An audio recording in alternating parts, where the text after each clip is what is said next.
this is my daughter's Bible that I'm going to recover, which will be my Rebind number 2. And so you can see the condition of it here originally. A little worn on the foil edges of the text block there, the gold, and some pages separating that I've attempted to fix and glue in there a little better. But yeah, you can kind of see what the original condition is like, and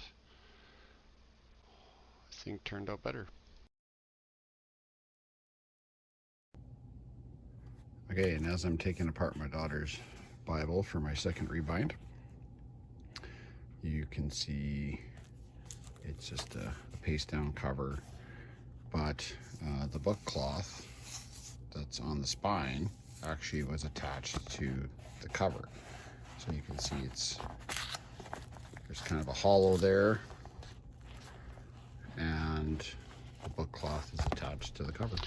Okay, this is the spine, and I'm removing the headband, tailband, and the original ribbon, gluing up some pages in the Bible there that need some repair. And this is the deer skin that I tanned myself with bark, and you can see the piece that I've taken out of there at the top for my own Bible, my first rebind.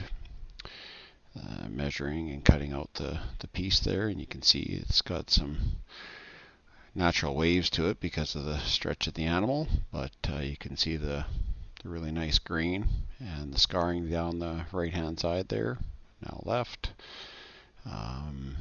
So I'm just kind of measuring it out now, seeing how things are going to lay.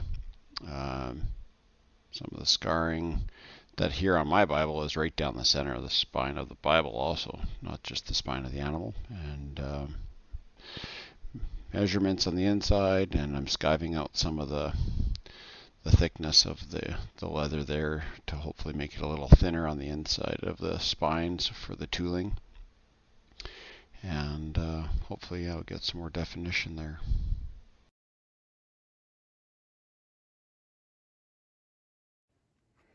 Okay, so because from what I remember doing my measurements a little different this time, I can't remember exactly how I did my measurements. I think I have it all on video, but I've never gone through and edited it and put it out. Anyways, using Frost's measurements from one of his videos, I worked from center line outward. My spine measurements, I'm laying it out here. This is the cover. So that is the text block measurement. And then the next gap is the yap.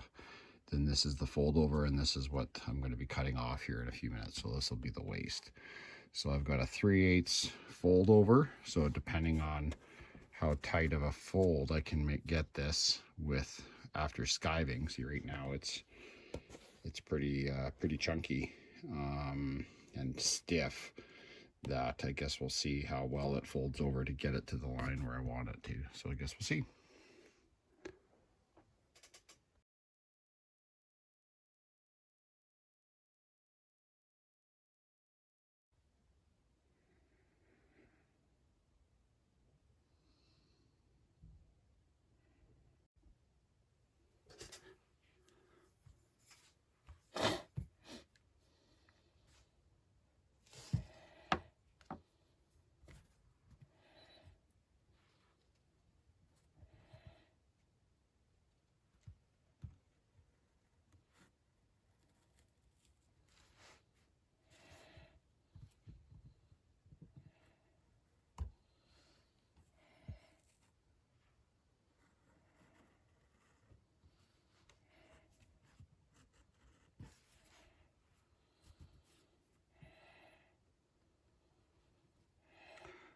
So I'm overlapping a bit, so there's a bit of a gap between the glass and the edge. And because of this style of knife, I don't know, I haven't found whether I do it this way working well, because I still have to hold this particular leather tight. I'm not sure how other leathers will act, but I have to pull tight to keep it from puckering up. But I found if I hold it like this, because of everything, I've ordered a different style, the German style that Frost recommends. But I find if I hold it like this and I carefully pull down so it's sliding across the edge and keeping it off a little bit, I hope, then I don't run the risk of cutting off the very tip here.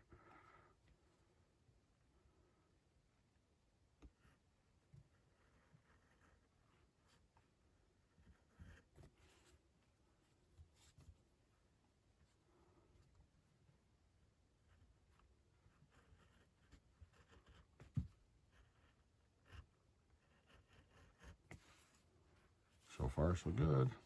It's a pretty sharp decline from this thickness of leather down to here. So I may have to come back and skive out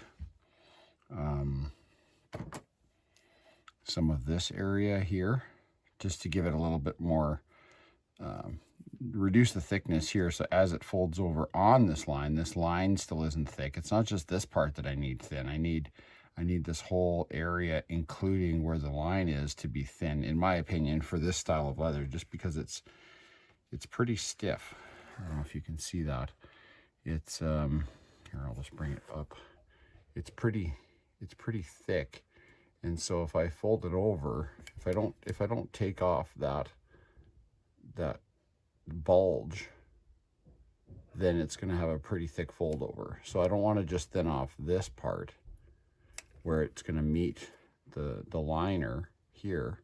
That'll be good because it'll come down to a nice thin part, but this part here needs to be thick or thinned out.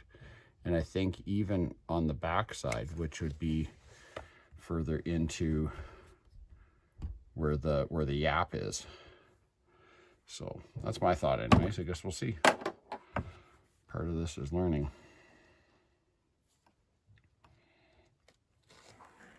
Move it up here. Hopefully my hand isn't in the way. But at the end of the day, content is least of my concern, and not wrecking this piece of leather, because to me this leather is irreplaceable. I can't just order another piece or go cut another. I can go cut it one more. I have one more piece that I think I can get one more Bible cover out of this leather, but this is the leather that I've tanned myself.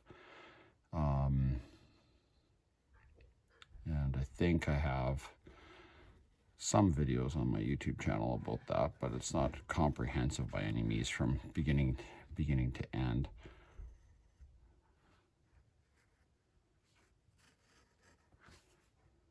Ooh, good. So far so good. So this outer layer here is very soft and supple where the suede is. This is the flesh side, or next to the animal's muscle. And inside here, it is a bit drier, and that's probably the way I finished it, with olive oil and egg yolks in a mixture, and I forget the name of it, but Skill Cult on YouTube is where I got all my information from. So in the inner side, it's still very, I would say, I would have to describe it as dry, maybe crunchy of a feel, because of the tannins that have tanned that, and then the finishing probably hasn't soaked all the way through from layers. So this is going really good, actually.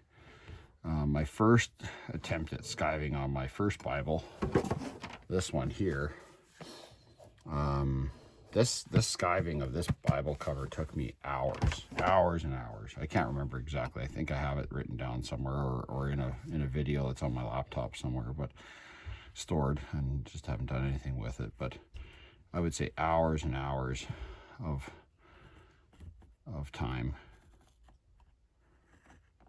skiving. Oh, see, that one got really thin, but that's right into the top grain, but still perfect on the outside. So I mean, ideally I probably want it that thin, but I'm not there yet as far as skill level goes. So I guess we'll see how this goes here as I come off. I might need to flip it and push away, but we'll see here. Obviously don't want to slice into my thumb. Just do little motions back and forth here. And I'm going to have to round this corner off before I take too much time in. There, I got thin there again, so that's okay.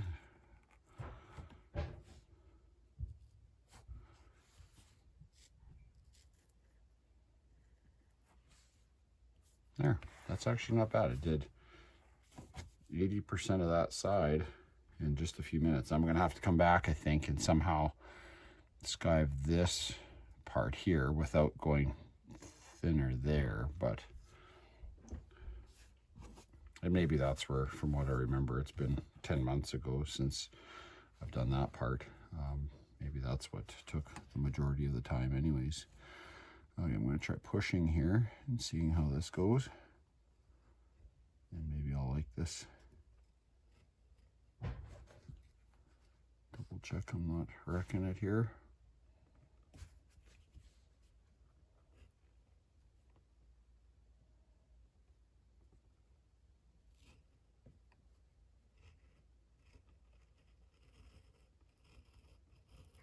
Oh, this is nerve-wracking. For anyone that's done this, as you're a beginner, like I am, this is number 2. And of course with a custom piece of leather that I don't know if you can, I can't really relate to how this works compared to high quality leather you'd buy off of Rocky Mountain Leather, sorry. Rocky Mountain House is a place here in Alberta, Canada. How this would be comparable to other high quality leather, I don't know that. But so far this is going okay, much better than before, and I think it's just confidence in having went and sharpened this. Obviously, again, I did on 1000 grit wet dry stone. I pulled 10 times, and then I just finished it on the wet dry sandpaper on the glass, just like a ½ an inch, like Frost shows, just to take the burr off the backside if it develops a burr from pulling. So anyways, I'm going to leave that. I'm going to get a feel for as I go around here and do the other 3 sides. I probably won't film this whole thing because it'll be a long piece and I don't need tons of content. Just want to capture how this is going.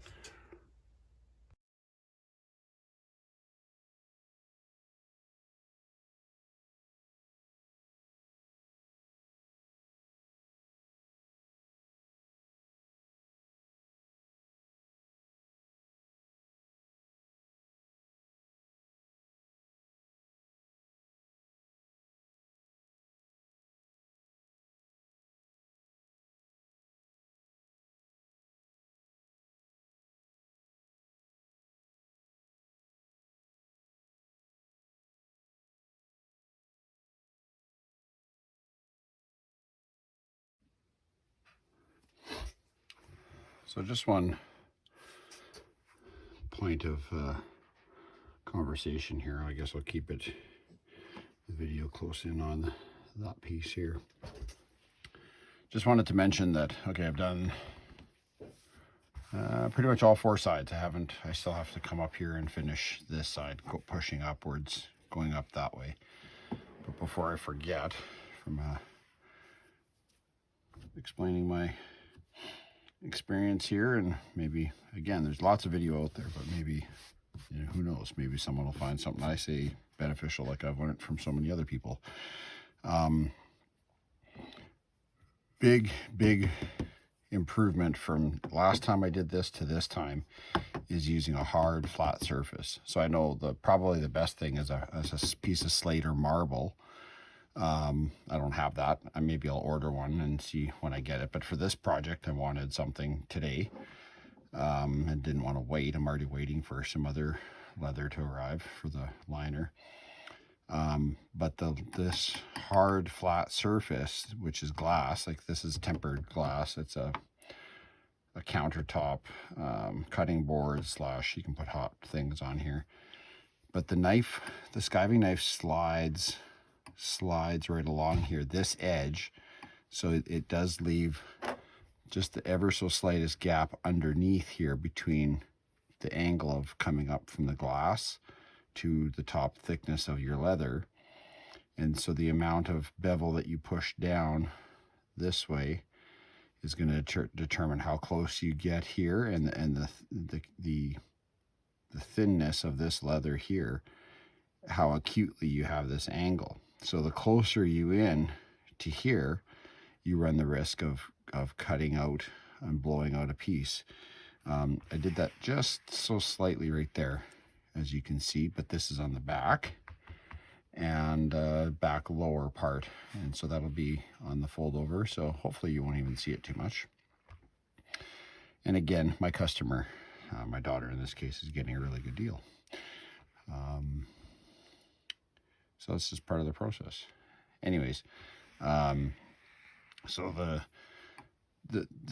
as you're skiving, whether it's pushing, or in my case I'm pulling, I'm riding this corner on the glass, and it's helping me keep reference, a stability of how I'm riding my skiving knife up and down.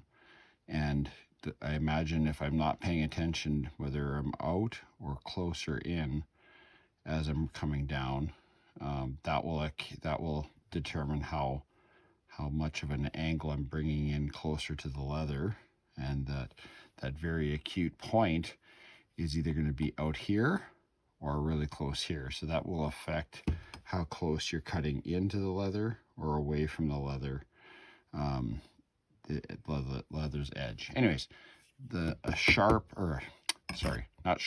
hard flat surface for your sharp edge to ride on. Big improvement.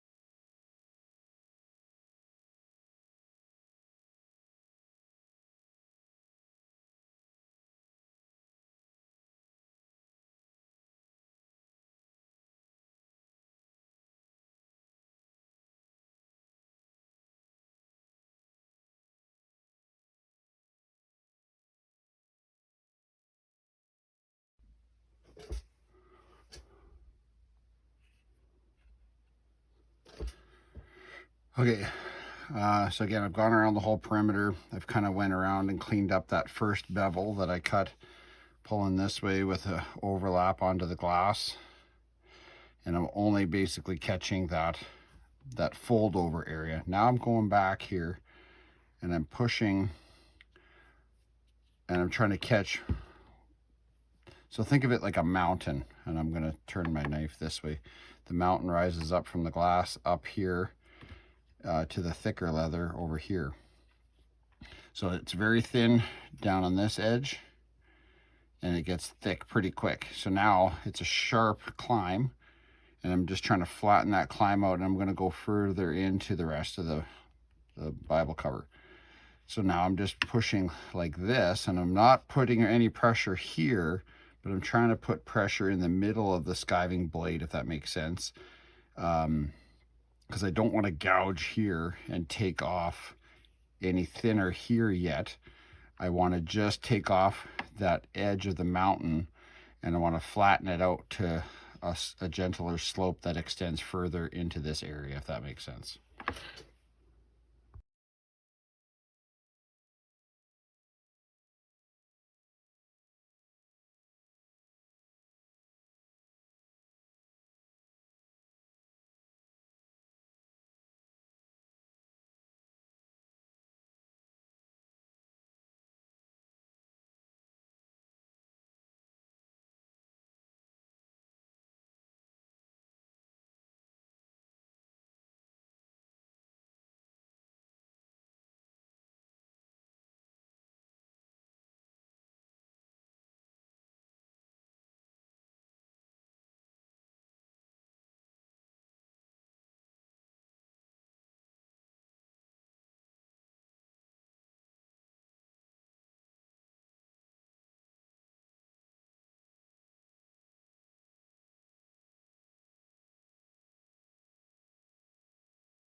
Okay, so I think I'm done skiving. Using this one that came with an Amazon pack, and it's working okay. I'm figuring it out, but I have ordered the German skiving knife, even though the one that's linked that on Frost's YouTube video is a Japanese and a lot more expensive than I hope. But you know what? If it works really good, it's worth it. If I even for one Bible, if I don't cut an edge and it skives much better, then it's worth it. So anyways, you can't see my lines anymore. It was about a 3/8 of an inch fold over what I'm doing, and so you can see there I went well past it to try and make sure that where the fold over hinge is, the actual fold is thin too, not just the fold over. I don't know what thickness this would be, but it's thick enough. So anyways, so I went around. I first skived the fold over line, then I backed it out and skived the hump that was left. I think I've got it pretty thin all the way around, and had one blowout. I'm going to fix this one. So there's a slight blowout there, but I'm going to glue that back, and then once it's done, I'm going to come back and skive the opposite way over top of it. And let's see, I thought I had another small one there. So very small one. So I'm hoping that once it's folded over, it's going to be barely noticeable. But you know what? My daughter doesn't get any refunds on this one because I don't think she's probably going to pay anything. So other than a hug. And down the spine, I also skived it just based off of, I think, experience and maybe a bit of intuition. So I made it a little thinner so that the hubs should be toolable better, more toolable.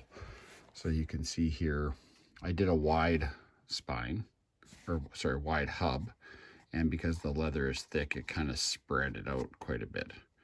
And then I tried to tool it as much as I can, but the hub underneath, from what I remember, isn't this wide. So let's just see here. I don't want this to be too long, but most people don't use millimeters, so let's go at a solid inch there. And 3/8 of an inch is the finished, and I can't remember what the width was underneath, but I'm gonna go with a little bit thinner one. I'm gonna try pre-bought lace material. I don't have the thickness handy, but anyways, made this a bit thinner so that after I'm tooling, I'm hoping to get a little bit more crisp definition as I tool my ribs through there. So anyways, I think I'm going to redraw all my lines because I've cut the majority of them off, and that'll be it for today. And then just waiting for her to decide what she wants for any kind of an embossed raised emblem cross, kind of like what I did here on mine. Three different spikes going in different directions. So we'll see what she wants. Maybe she won't want anything, and that's fine too. And then waiting for my green leather to arrive. I ordered some from I think it's Bill Werb in Winnipeg, and see what that quality looks like. But it's a sheepskin, so it'll be a deer skin outer, sheepskin on the liner.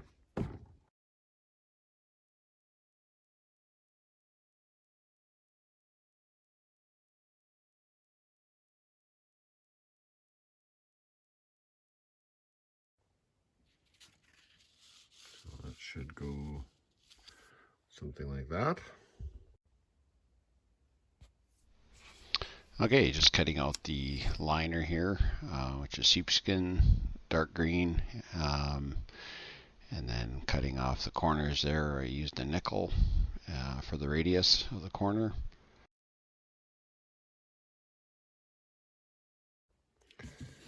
Okay, I'm just rolling the glue onto the book cloth for the liner, dark green.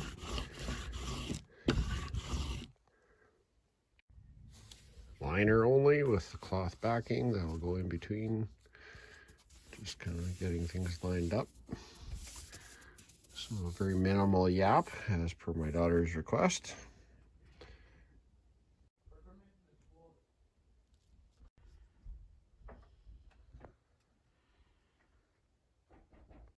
I don't want my head in there, just what I'm cutting.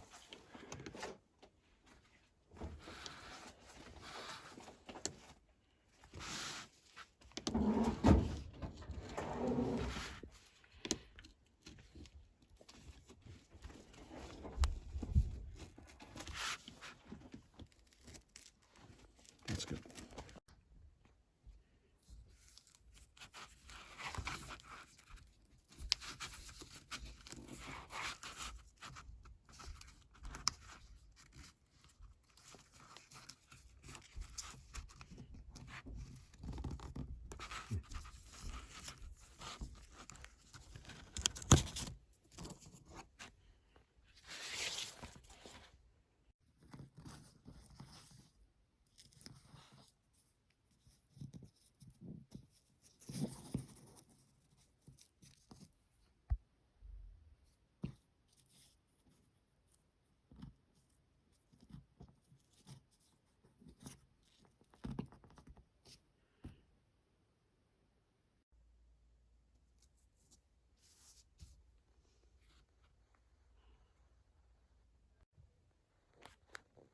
This is still the liner, book cloth facing up, which will be between the liner and the cover.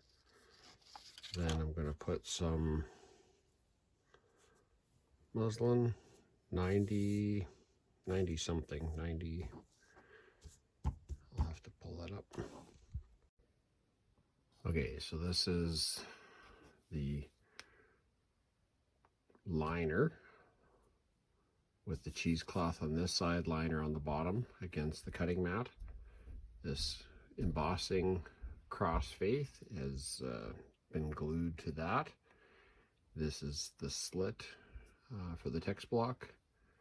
Then I'm going to put some muslin or cheesecloth, grade 90. I'm going to glue that, not on the two flaps that open up for the text block, but on the edges, and try to catch the bottom edge, even though there's not a lot there, because this particular customer did not want yap, my daughter, and then there's just a little bit there.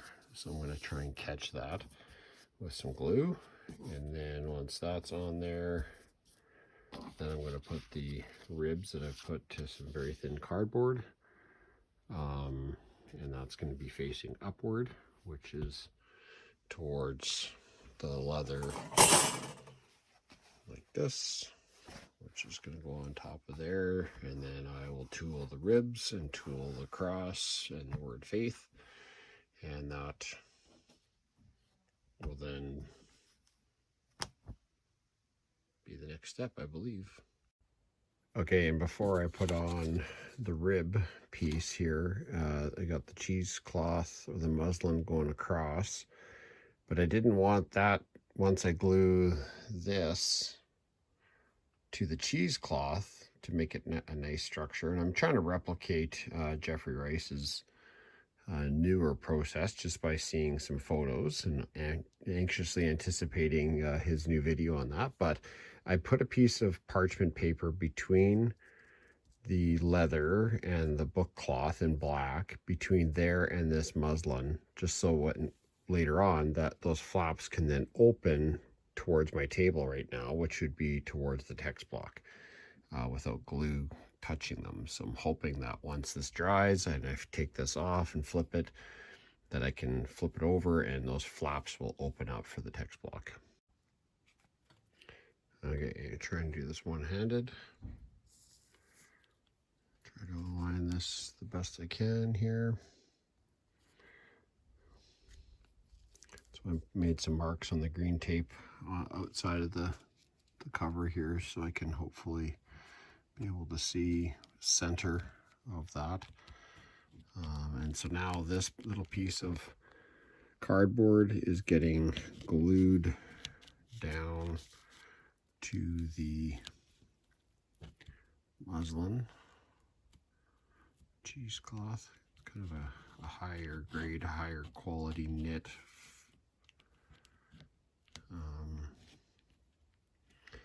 So I guess I'm just trying something different. Maybe I shouldn't be messing with the first method I was trying, which apparently Jeffrey Rice and others use as a Oxford Hollow. I did use that on my first Rebind, my deer hide one, with the cross on the cover. But there's some things I noticed in there that may, with the book cloth or the cheesecloth that he used, and the way that it's fastened, I am kind of thinking that there could be some more strength to that. But again, I'm just guessing by photos. So anyways, I'm going to get this all pushed down and move on to the next step.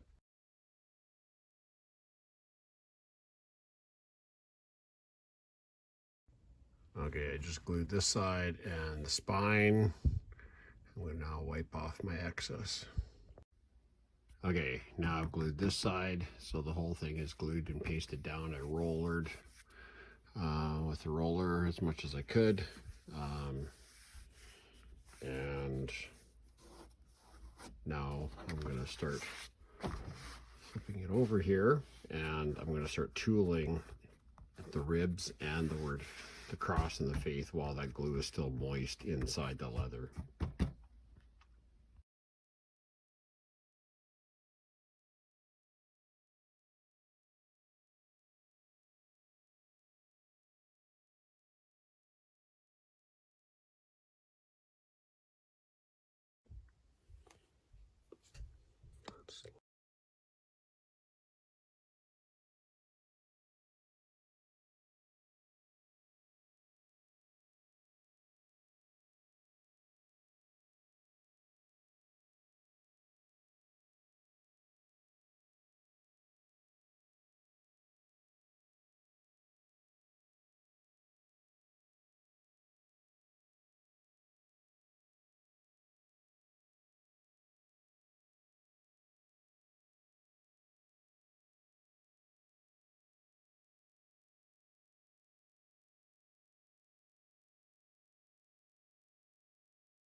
Okay, and this is the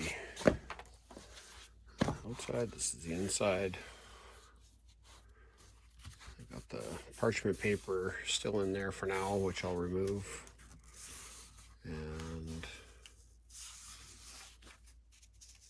there's that right there is book cloth. See, it's a bit shimmery. So that's book cloth that runs all the way underneath this whole piece, all the way across here. So that should give it some strength once I glue in the text block here. And then there's the muslin that's down here. And I think I'm still going to use some sort of Oxford hollow that I still have to try and figure out. Of some sort, I think. Pause. Okay.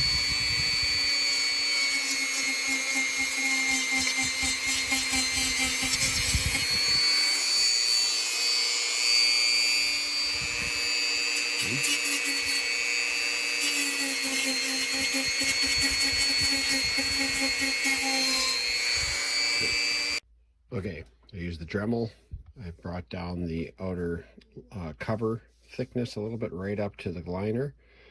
And then I also went the other way, this way, and beveled the liner because it has the book cloth underneath there. You can see right there, a little bit of the book cloth.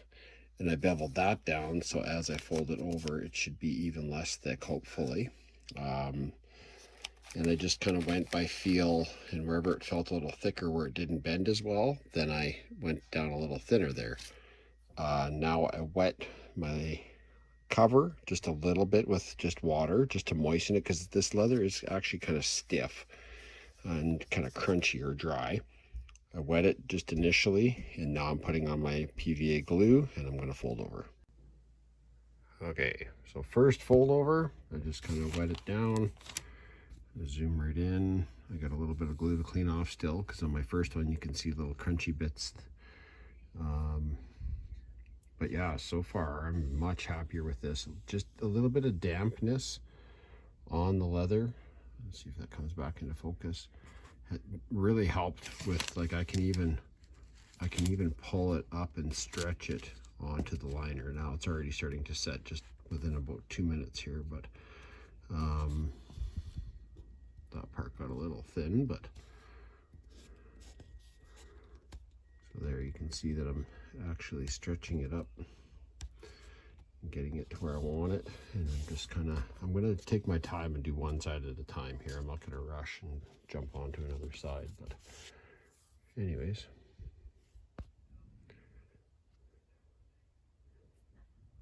It's having a hard time focusing. There we go.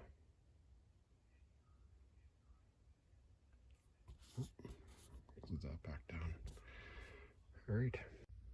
Okay, so first edge I showed you. Now this is the second fold over. Get into a little bit of an issue with the flap here, and it's just because there's so minimal yap. And hopefully my measurements turn out okay, and there's a little bit of overhang, but not a ton. But anyways, there's not a lot there. This fold over starts to get into where the text block is, so I may trim that before I put the text block in, or I may leave it and the text block will sit a little proud.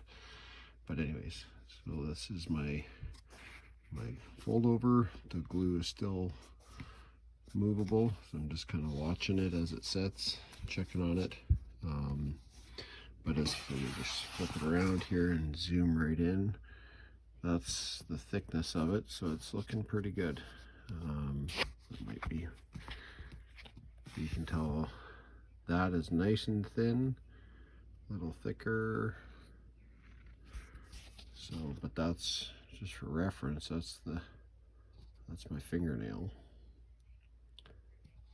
So it's pretty thin. I'm pretty happy with that.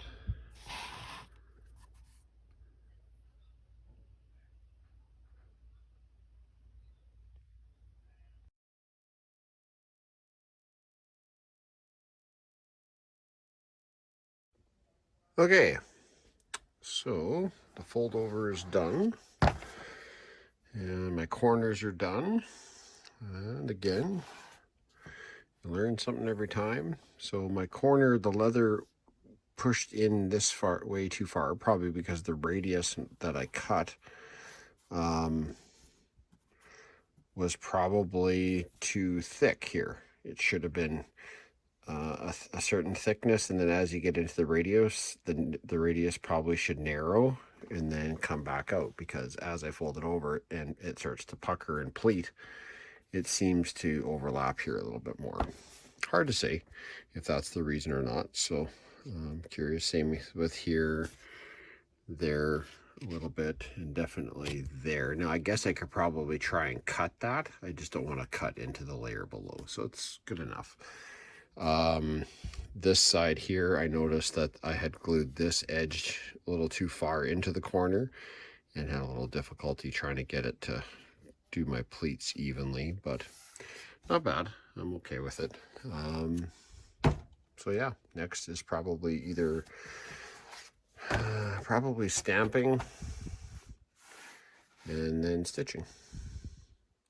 Okay, so using my clear sheet, you can kind of see I've got stamping there that says Reform Bigfoot, and I'm gonna just line that up where I want. This is the back cover on the inside. I'm just gonna stamp that in there just for practice, and because I want to.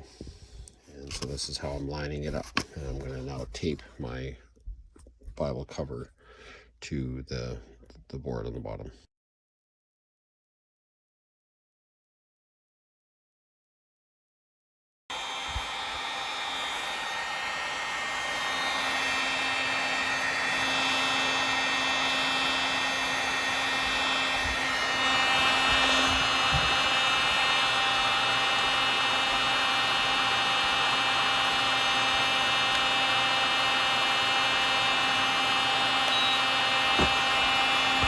Okay, one-handed, and I've got the arm supported with my head.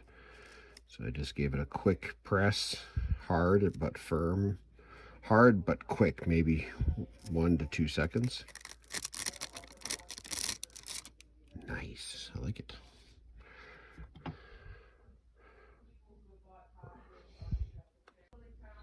Little sneak peek. Your inner edges are done. Have to still sew it, obviously, in your corners and your back cover. I got the gold to work. Okay, so because my deer leather is got an oily finish on it from the way I've finished the leather, it's got egg yolk and olive oil as a conditioning agent as part of the finishing process. I just stamped with heat about almost 300 degrees and as much force as I could. Now I'm hoping that I'm going to line it up again and do it once quickly with the gold foil and see how it works. Okay, I did once quickly and hardly any gold stuck. Did another one in another with clean foil quickly, none of it stuck, and then I pushed and held it, and now it's better, but I see in the G of big, it's not in there a lot, so it's not going in the, it's going on the outside edges of the letters, around the letters, but it's not sticking to the bottom of the letters. So I don't know if it's just that it's too deep. I guess there on the D it is. If the first time I pushed it in there too hot, or by pushing on it, it's pushed up some oil and it's now greasy. So I might have to try it again, wiping it clean with some alcohol after I do a depression first. Or I don't do a lot of heat first and I just do one press. Couple tests. That's just heat and pressure.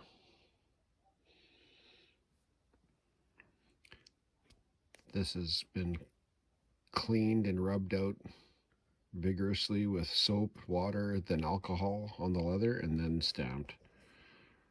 So pretty good. It's not very deep, but at the bottom of the T could be an issue like that. But if you're willing to have a potential, not 100% perfection, I can try the gold.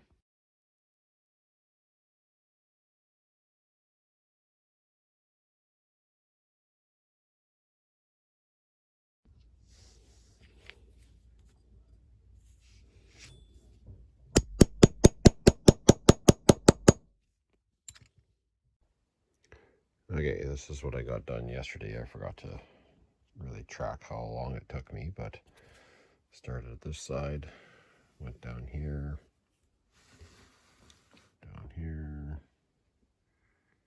and got almost down there. And that took a few hours. I didn't really track exactly how long, but this is my setup. It's just a homemade 2x4, little scrap of plywood, just an offcut of what I had. Another piece of wood here, a little chunk of 2x4, and for now I might change it, but this works well.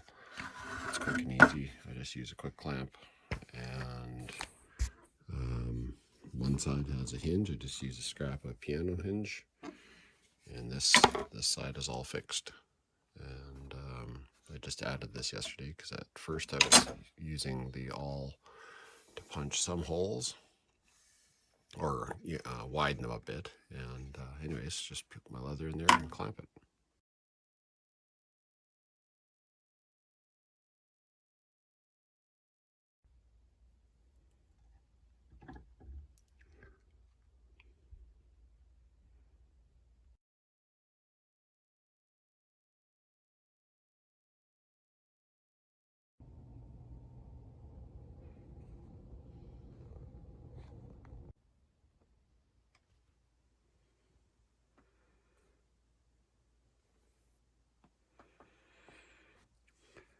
Okay, I have this little piece of paper that runs all the way along to this piece of paper, and it's taped down, and it runs perpendicular to the text font. So I can line this, the edge of the spine up along that paper, and I know I'm perpendicular, and my font will be perpendicular to here. So I'm just about to do JMac.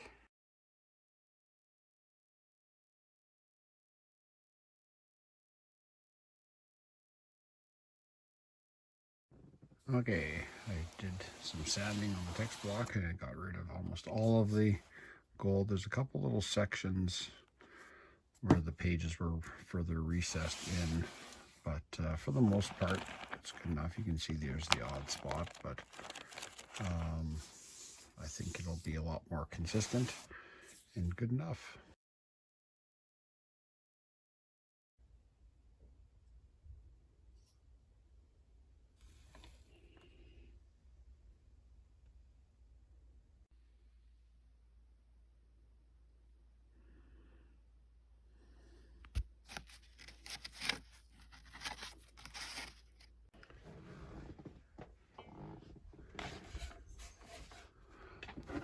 Okay, end sheets, cardstock. Have to cut that off now, but got it all the way into there. And same with the back cover. And I'll cut that off next.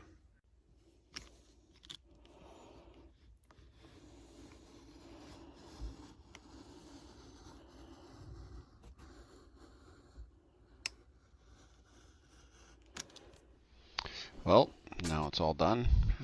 Final pictures here. You can see